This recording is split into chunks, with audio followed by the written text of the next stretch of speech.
Hi guys, this is Infinite Flash here. Today I'm going to be talking about an endgame study that I came across a long time back, and I haven't seen it posted much on YouTube.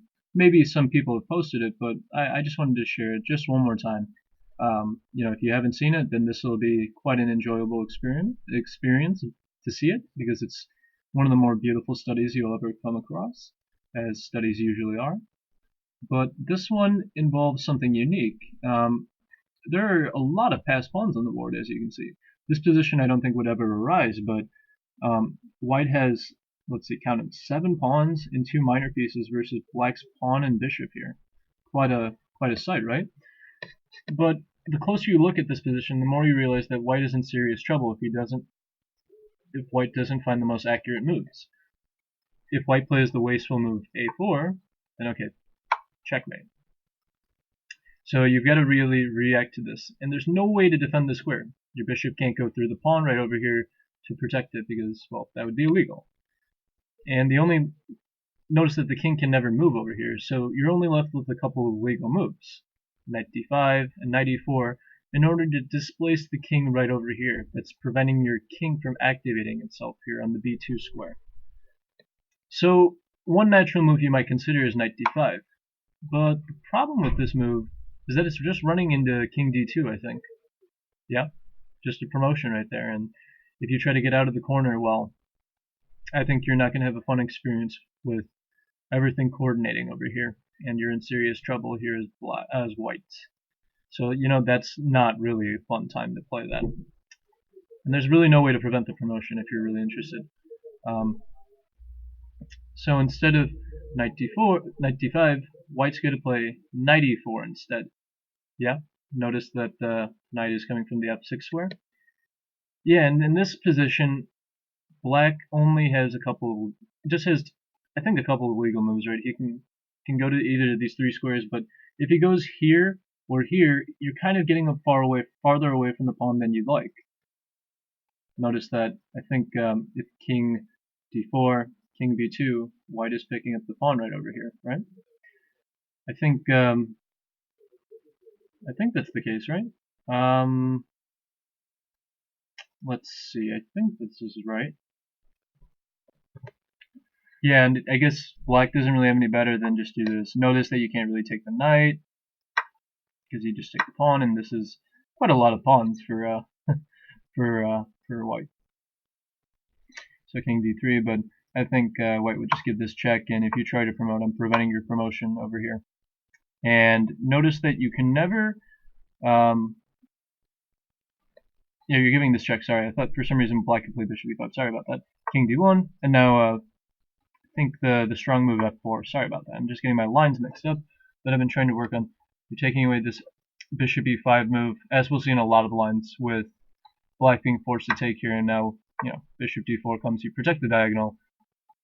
There's going to be a mate coming on the board with many queens coming on. That is not good for black. So black's got to play his king in the most optimal spot, and this is the d3 square. Now after this, white should probably play, and probably the best move really. Notice that, okay, in this position, if you play king b2, you're giving the black the option to play bishop e5, and if you go here, I'm actually promoting with the check right over here. And this isn't as good as in comparison, I think. At least I think so, right? You've got to play king b3, and if you play this queen check, this line is totally unclear, really. Knight c5, king e2, whatever, and I don't know. I mean, this position's, what is it? It might be winning still for white, but it's not clear at all. I mean, you might run into this check, and I don't know, some crazy continuation like this might happen, and probably white's doing pretty fine in this position. Not sure if he can win given the open nature of the position here. I mean, maybe white can win, but it's not as clean, I would say. Much harder than. That's why it's not. There's a reason why this is a study. Something as uncleanly as this is unnecessary. What white should play instead of king b2 is this knight c5 move, and it is to deflect the king off the d3 square. So you're also just kind of forcing the king to move away and trying to block the pawn over here from promotion, right? So in this position, what black has to do is kind of maintain the contact with these squares. I think king c3 is probably the best move. Notice that if you went king d2 from the d3 square, I think knight b3 check happens, and white plays this nice move f4, preventing bishop e5 check. He plays king b2 next, bishop d4. White wins, really. As we've seen with the other line, I think bishop d4 just seals the deal. There's not really much black can do about this position. Yep, he can really make no progress. The white just gets out and promotes a lot of queens to a lot of queens, and probably just promotion there was good enough. Okay, you guys see that. So he's got to play after. Sorry about that. Instead of so he can't play king d2 because of this knight b3 idea. So he plays king c3. Yeah. And I think if you play knight a4, I think black is just promoting right here. So you've got to prevent this threat. So knight b3, preventing this promotion idea. And, I think black would probably continue with bishop e5. And from here, I would really start calculating like a madman in this position. I'm going to pause the video in about 5 seconds. Let's see if you guys can really figure it out. 1, 2, 3. Or I mean, you guys pause the video. Sorry about that.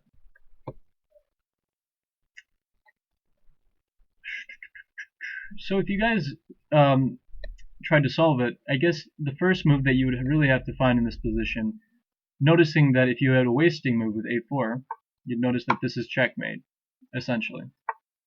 Yeah, that's very, very unfortunate. So you've got to react to this threat. And the first move that you have to really see is f4, attacking this bishop. If black takes it, notice that you have bishop d4 check. Very, very annoying for white to deal with. For black, I mean. Yep, your king is escaping, and you're actually winning now. So you can't do that. I think, right. Also, by the way, in this position, you can consider bishop h2 deflecting here, the piece over here, but I don't know. I mean, probably after bishop f6, getting out of this diagonal, there's still this mate threat, and it's really difficult to prevent. Kind of what we see in the game is really similar, but it's just better. There's actually no way to prevent the mate in this line because of this bishop is misplaced, actually. We'll see why. So f4, for very, very concrete reasons, is better because on h2 it couldn't go to e5, while on g1 it can go to d4 at some point, given that the knight and the bishop are here. Okay, and now I think in this position, black would probably just play bishop, not bishop takes, sorry about that, probably bishop f6. I think bishop g7 is essentially the same thing. Don't worry about that if you're wondering about that. So bishop f6, and now white pretty much has to do something immediately. There's no essentially good way to meet this threat. Notice that this is actually just met by this still, right? c1 queen followed by king c2 is actually a mate, so you can't really promote here. Kind of an embarrassing checkmate with only the bishop. Yeah, I mean, in this position, you've got to prevent this bishop from accessing this diagonal. So one move that kind of comes to mind other than bishop d4, if you saw this in advance, which is almost impossible really if you're thinking about this, it's not the promotion to a queen. I'm going to take off the auto promotion button that I have on here. Just give me a second. So I can promote to a knight in this case, and notice that I'm attacking the bishop. So if you play moves such as king d3, I'm actually just taking your bishop, and now you're going to have to move this bishop somewhere. You still have to maintain contact on this diagonal, so probably the bishop has to go over here. Notice that if the bishop was on g7 like I mentioned earlier, this wouldn't have made a difference since the knight was attacking both squares. So you have to go bishop a8, h8, and now the first really, really cool move well, not the first cool move, okay. So you've got to block the diagonal still. We can agree on that. Again, bishop d4 doesn't do anything because black just takes. If you take here, remember I'm promoting that, and you still have this bishop checkmate idea with the king approaching one of those two squares. So you've got to block the diagonal in some way other than this, because this is just completely not working at all. So this next move is f5, and the idea is just f6 simply. So again, this is stopping black from just checkmating you because the pawn is interfering in the diagonal's way. The bishop's way, I mean, along that diagonal. So in this position, black has to play kind of a prophylactic move. Instead of king c3, king d3, he can play bishop e5. Yeah, kind of interesting, right? You're just threatening this move again, and now white has to find a new resource in order to checkmate you. Kind of interesting, really, this entire study. So again, we kind of can see that bishop d4 doesn't work, and white has to find a new move to really cancel this out. So this next move that's really kind of cool is bishop h2, attacking this bishop, meeting king d3 with bishop takes e5, right? That just wins. And keep in mind, after bishop d4, I really think bishop f4 wins, controlling this diagonal, if I recall correctly. Notice that you can't play king d3, and this is not checkmate, because now that I have this square controlled, I'm taking your bishop, and I have many pass pawns on the board, and I don't really care what you can make. White can make a bunch of moves and wins now, promote to every queen he wants. So going back, I think black should probably just take the bishop right here, right? And now white really has to, interfere with this bishop coming to e5 again. So he's got to react and try to control this square in some way. And he's also got to meet this, also the c1 threat somehow. So the next move that he plays is quite remarkable in my opinion. Not remarkable in itself, but the idea is quite beautiful. The next move is pawn here, and the idea is that after bishop e5, as you'd expect, trying to threaten this checkmate as we've seen many times by now, white is promoting to a bishop. Now you may be wondering, why not a queen? This looks so natural, right? But the problem is, at least I think this is right, black can play king takes c4, check. Notice that the only move in this position that doesn't lose by force is queen takes e5, right? Unfortunately, white can't block here and play queen b2 because this is actually just a mate. And you can promote to a rook if you'd like. Kind of sad. Okay, so there's another under promotion. Okay, now also you should note that this is a stalemate. Kind of embarrassing to see that queen controls a lot of these squares. Queen and knight are just, and the pawn right here controlling every square. It's quite embarrassing for white to do that.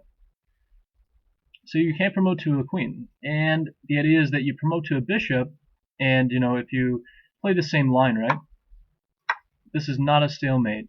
Notice that because black has the option to go to these squares since it's not a queen.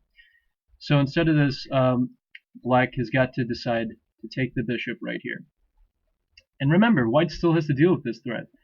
So he starts to react a little bit. And the next idea is really just beautiful.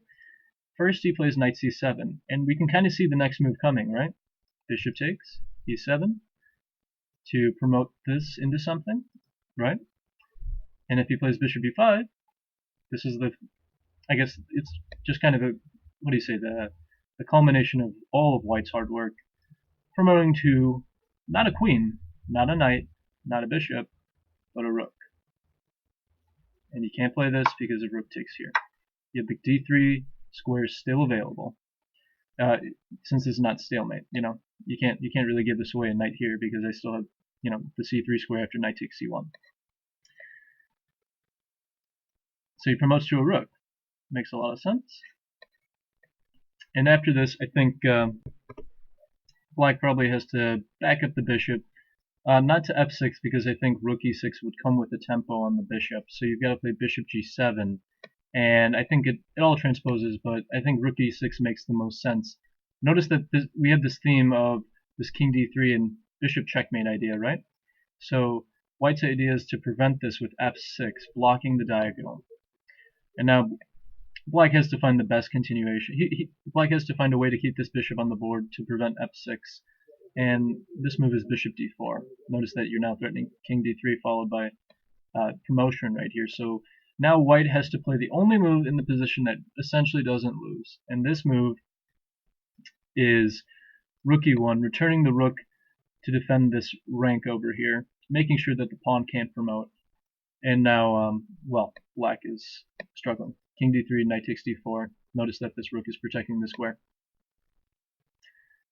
And in this position, I mean, since White is just threatening this capture, Black probably just has to drop the bishop back. And in this position, White only has one defense, really, in my opinion, and it's this is probably the most beautiful move of the study, really. That makes it one of the best ones of all time, really.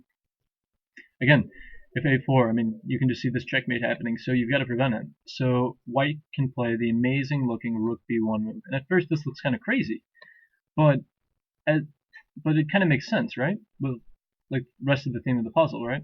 So the idea is that if you play king d3, I'm blocking the diagonal from this bishop. Notice that king e2 can be met by pretty silent moves.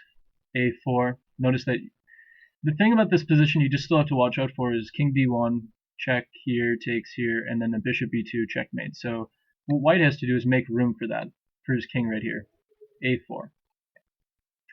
And after king d1, he pushes a3. Notice that the following continuation isn't actually a mate for Black, because now he can play king a2. White can play king a2. He's freed up the a2 square because of this pawn right over here. And you know, this position is totally winning for White. 3 pass pawns is, along with the king activity that's approaching here, is quite decisive. You can also play king b3 if you want first. I mean, it doesn't really matter. White wins in any case. So that's an interesting point that you want to remember. So going back, instead of king c3, I think probably the best option to delay the game as long as possible is probably just taking here. Whatever it is, king takes, and now king takes c4. Yeah, and this should be definitely a winning position for White. a4 probably. These pass pawns should be enough to win the game. So the winning idea is that I'm going to approach my king all the way over here, or whatever path you take, it doesn't really matter. Noticing that my knight and pawn, once I push a5, is protected by my knight right here. So one sample line you might see is king b4, a5, king b5, king c2. The king starts marching over here. Black doesn't really have a defense, knowing that his king is tied here, and this pawn is controlling this bishop's future right here. So the bishop has to block that, and there's going to be this king is just going to approach and capture the bishop eventually by force with the pawn trying to promote.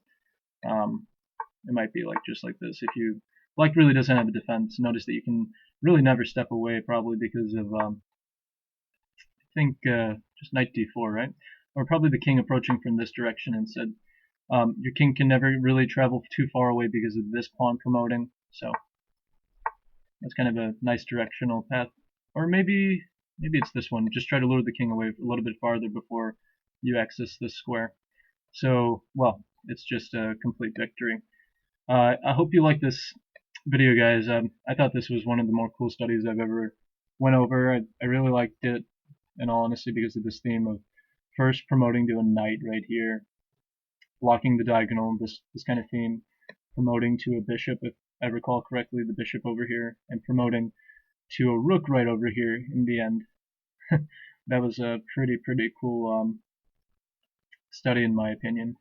I mean, overall, I think this is just a fantastic study. Hope you liked it, guys. If you have any questions, please ask those in the comments section. I really like talking with you guys. It's a fun experience for me to make these videos, and I hope you like these games not the games, but these kind of videos going on in the future. Thanks for watching, guys, and please subscribe if you have a YouTube account. That'd be awesome if you could support the channel that way. See ya.